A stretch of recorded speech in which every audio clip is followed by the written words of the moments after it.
Hello and welcome to a video about my Citroën C6, which does not feature my Citroën C6. It's not here. When it is here, it's outside. I don't know if you remember, a few months ago, 4 or 5 months, something like that, there was a leak in the exhaust. We were in that unusual position of having a family car, a Ford S-Max, to take on holiday to Europe, France, Belgium, Germany. I mean, that's Europe, isn't it? It's in Europe. And we were going to take the S-Max, and the S-Max broke. It played up. In fact, it was still broken from the year previous. I just didn't realise it at the time. So a plan was hatched to take the C6, and I did loads of work on the C6 to get it ready, including getting the air conditioning working. I really went to town on it. And then we tested it. My wife's idea. I didn't think to. Good job we did. And well, I had warning lights, my DPF is at risk of blocking, and there were whooshy noises. So the issue with the exhaust had been going on for a while. I managed to find out what happened to it. I did try to bodge it up. I haven't quite forgiven myself. Don't judge me. I was desperate. We had to try and get it to front. In the end, the C6 was too broken to take, and then we had to go and get the S-Max and try and get that fixed again. And I did fix some of it, but not all of it. So what I've got now is a broken C6. I mean, it's broken in multiple ways, but one of the ways I'm going to try and fix. And to that end, I have removed this. It looks like a massive gun, doesn't it? Some sort of bazooka. But it isn't. It's a DPF and a cat. I can't point the bits out to you because I only have 2 hands and I'm holding it. So those might remember the last video I did in it, which was a bit of bodgery.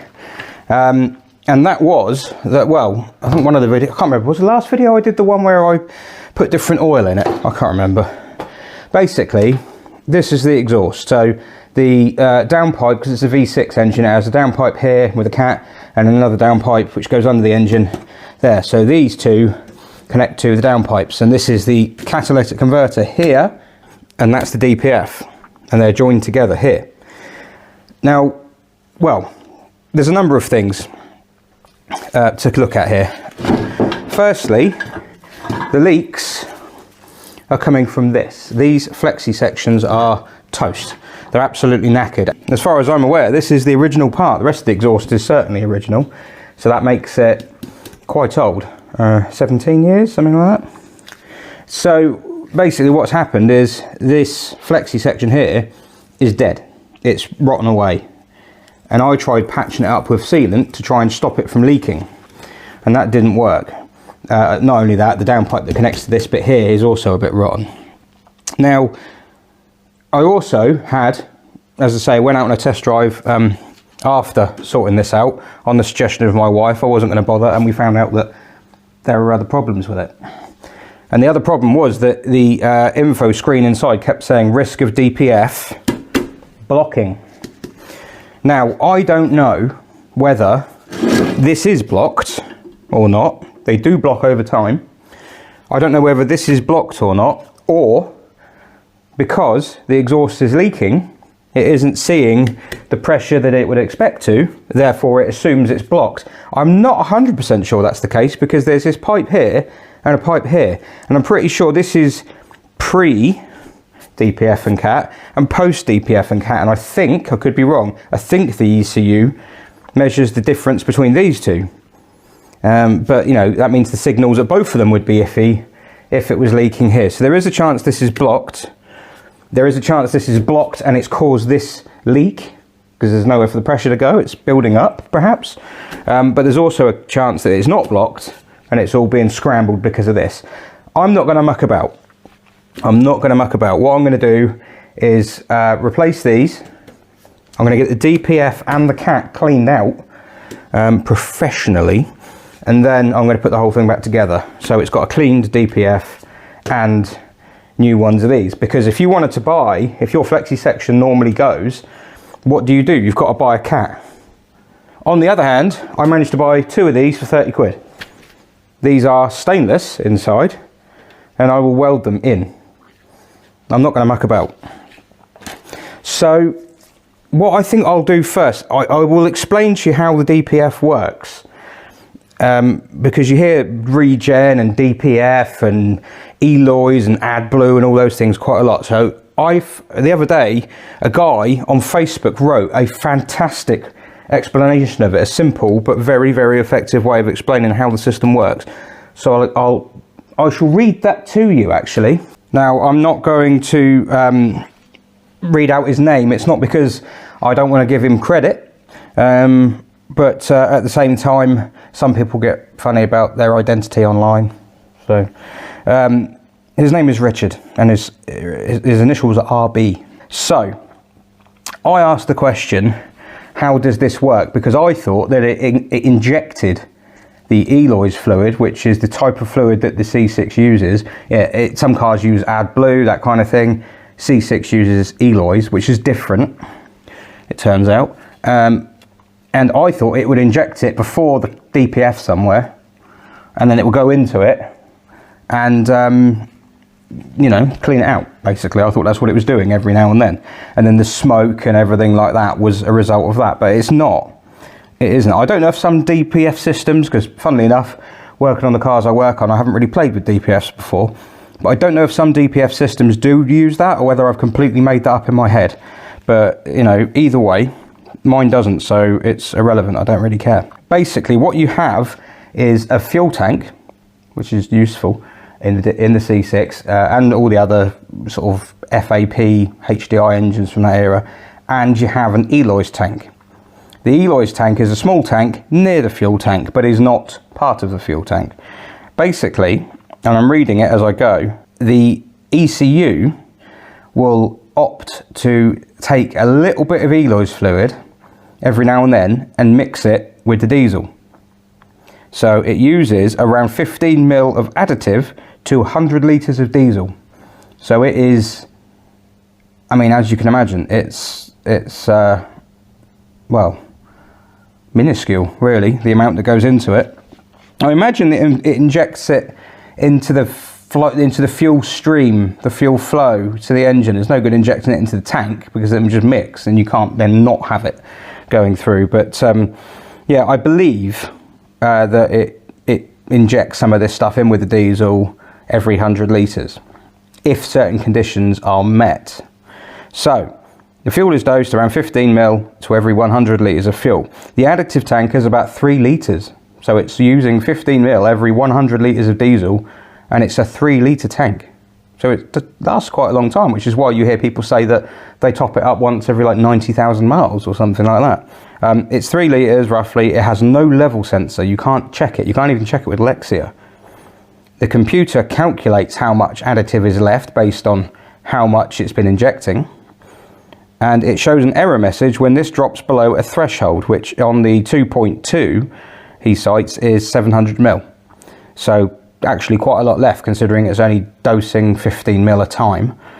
The additive gets stuck in the particle filter or particulate filter where it acts as a catalyst that reduces the temperature at which the soot, which is trapped in this filter, burns. So when you see diesels drive off down the road and they're clagging it out and black stuff going everywhere, that's what these things are designed to stop. So they're a good thing really, because diesel soot is not good. I mean, it looks cool when it's coming out of a Deltic.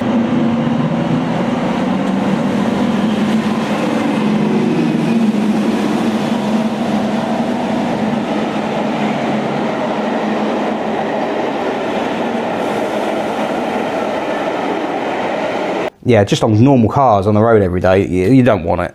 So this thing traps all the black soot, the black ash and particles and crud that comes out of the exhaust. It traps it, and then this stuff gets added to the fuel and the engine burns it briefly, and the exhaust gases take this stuff out with it, and it clings to the ash in the exhaust here.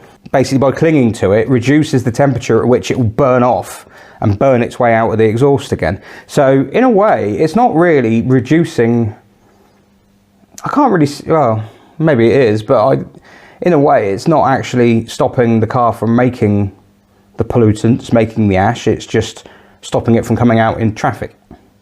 Because its conditions are that it will do it when the engine temperature is at a certain point, and when the revs are at a certain point, and when the exhaust temperature is at a certain point. I imagine that's what this is. I'm guessing this is a temperature sensor. So when all those conditions are met, normally when you're on a motorway, that's when it will flush it through basically. As I say, it goes into the fuel, burns, comes out, and it clings to the ash or soot in the DPF. That makes the temperature at which it burns lower, and then the engine puts itself into a mode that makes the exhaust get hotter, and that's how it cleans itself. So the additive gets stuck in the particulate filter, where it acts as a catalyst that reduces the temperature at which soot burns down to about 400 degrees. The exhaust never reaches this temperature during normal driving. The ECU tracks how much soot it thinks is in the particle filter, and it starts a regen when this reaches a certain threshold, which on the 2.7 is 80%. A regen lasts for around 15 minutes, during which time the ECU must maintain the exhaust temperature at about 400 degrees in order for that stuff to burn, because the temperature has been lowered to allow it to burn at 400, so it needs to stay at 400. Ideal conditions are steady and constant load on the engine, example 70 mile an hour in 6th gear on the motorway. After a regen, the soot counter resets to 0, but ash remains in the particle filter, which eventually blocks it and requires replacement, and it gets the risk of blockage error, which is the one I had. The differential pressure sensor is used to detect puncture, not blockage or soot load. Right, so that's what these are for. These are to detect puncture. Maybe that's what they're doing, I don't know. So basically it's all done by guesswork really, and there is a point where it does a regen, which sounds like it kind of partially clears itself, but it doesn't fully clean itself out, and after a certain amount of time, and mine's done about 160,000 miles, 165, something like that, after a certain amount of time it's too blocked and you can't get anything out of it. So that's where you have to either replace it, which is what Citroën would want you to do, and go to their dealer and pay them many thousands of pounds for that, or take it somewhere and get it cleaned out, which is what I'm going to do.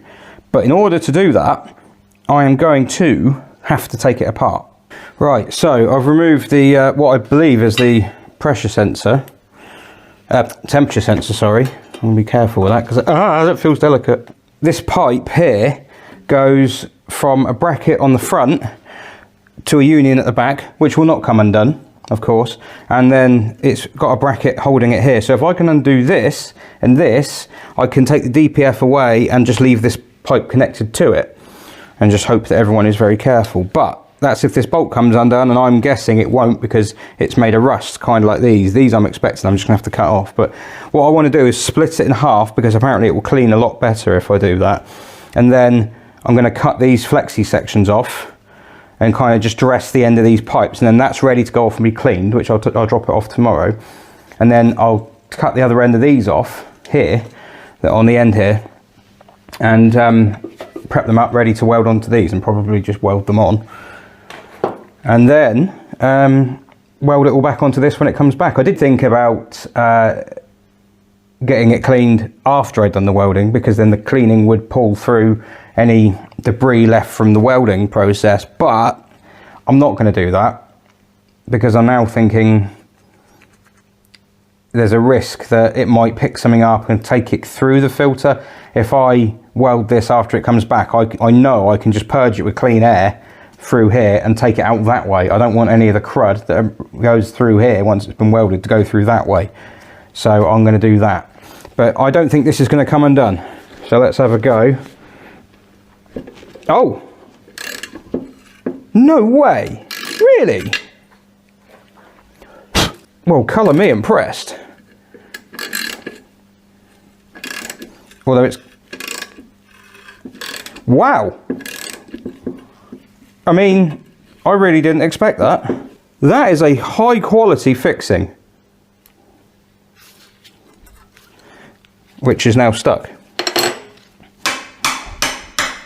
Right, so I've got that disconnected from here, but I can't undo it from the back of the DPF, and I can't take the front one out because that fixing, I haven't got a spanner that will grip it, to be honest with you. If I had a crow's foot, a good quality crow's foot 19mm spanner, I might be able to get them undone. I did try heating this one up when it was on the car the other day, so I know that is in there. And even if I did manage to get it undone, I'd probably wreck the pipe. So if there's a chance I don't actually need to take them off, I might just leave them for now. The pipes themselves are in good nick. The interesting thing is that these things here, which while it was in here, I thought, oh, I might as well just see if one snaps, because you know, I just want to get these undone, these 4 bolts here, and just take it apart nice and easy. Only put a bit of weight on this one, and it's quite unexpectedly,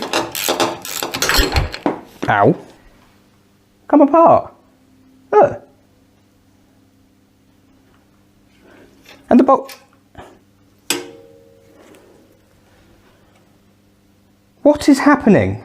This one looks even worse. A real state. There's no way that's going to come undone. Indeed, there is no way that's going to come undone.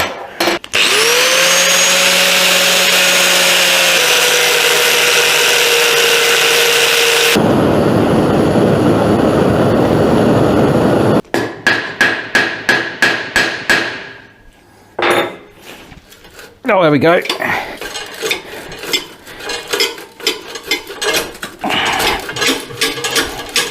Come on.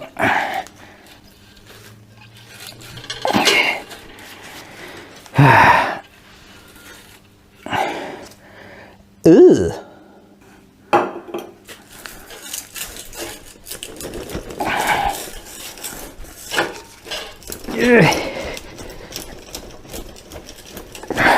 I mean, something happened, you know. Bolt snap, there you go. Well, there we go. One C6 catalytic converter, which is quite grubby looking inside. And one DPF. Ooh, look. Can you see any light through it? I can't. Hang on. So, the light is on its brightest setting.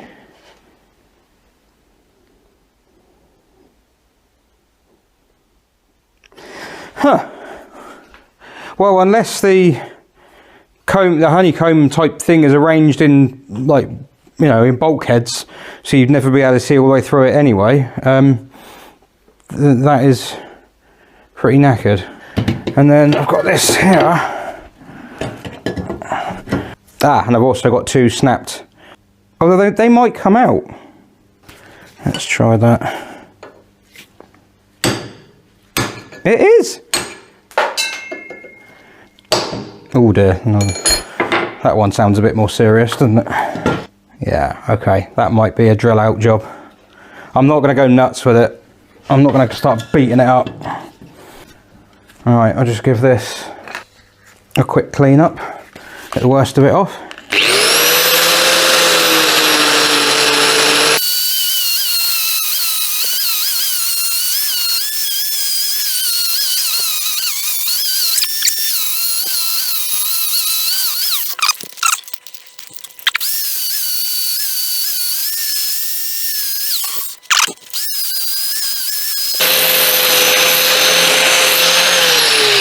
Try again.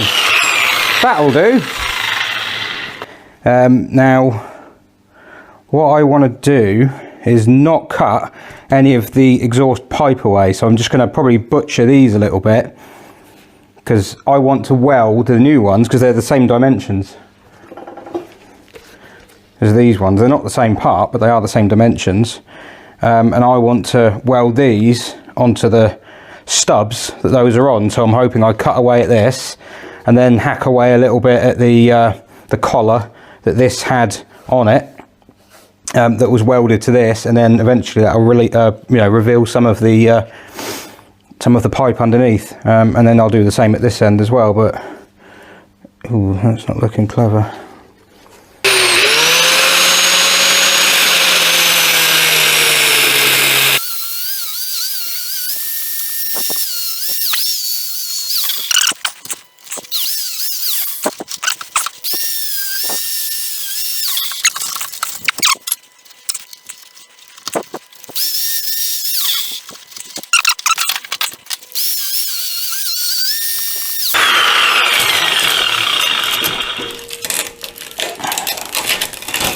There we go.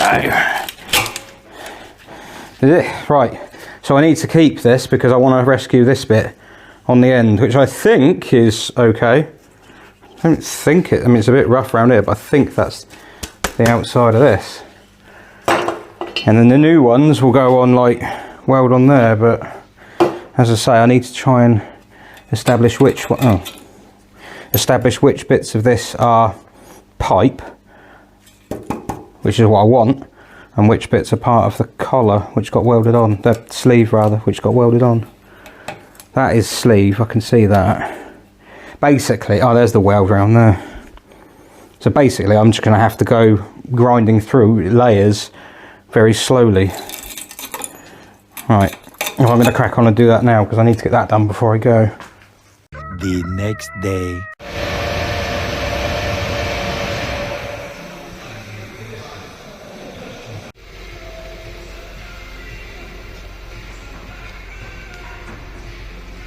Oh man.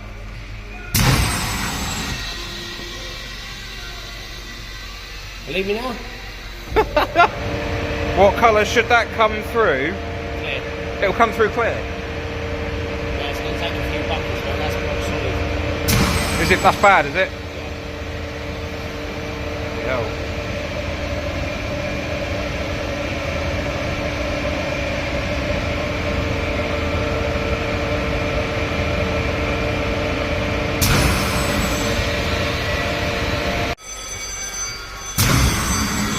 Jeez.